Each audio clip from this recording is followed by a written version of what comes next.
siya sa mga aktibong batanon nga nagahatag og inspirasyon sa kabatanunan, ilabi na sa ilang lugar sa Isla sa Camotes. Gawas nga usa siya ka health and sports advocate, nahimo siyang usa sa mga outstanding youth sa Cebu City.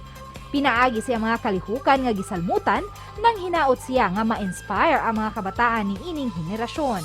Karong buntaga, atong ila-ilahon si Marco Dominic Yu dinhi sa GMA Regional TV Live.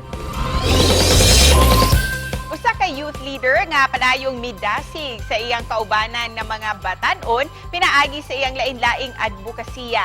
Atong makauban karong buntaga si Marco Dominic Yu. Good morning, Marco. Welcome to GMA Regional TV Live. For the benefit of our viewers, can you tell us about yourself, Marco?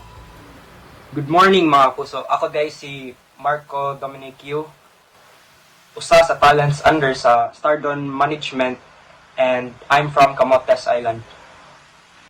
Marco, what keeps you going and what keeps you motivated, especially in this time of our pandemic and even after the typhoon? Ako ha, isip youth, I spent most of my time sa ako health.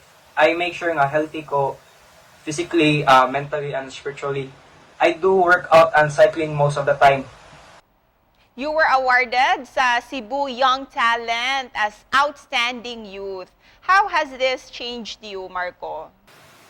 Yes, I was so humbled nga I was awarded as an outstanding youth way back 2018. And with that, I became more motivated nga ipadayon ako mga pangandoy and pag-encourage oban youth.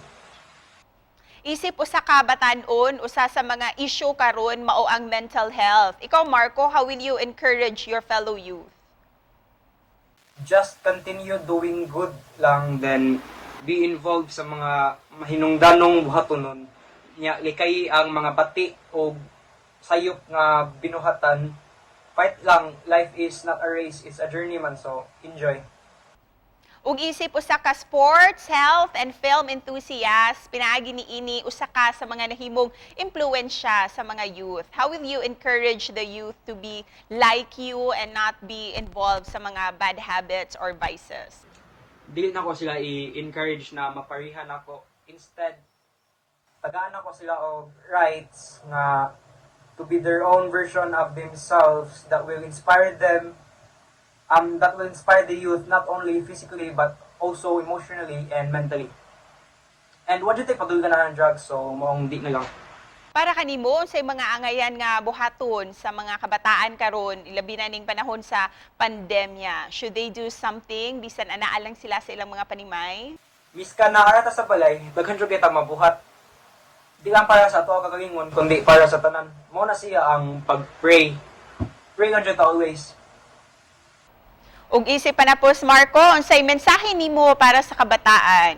Just pray lang and have faith in God. Don't overthink. Ayaw tugti nga ang imong hunahuna magdala nimo niya. Relax lang and be positive in life. Daghang salamat, Marco, for sharing your advocacy with us this morning.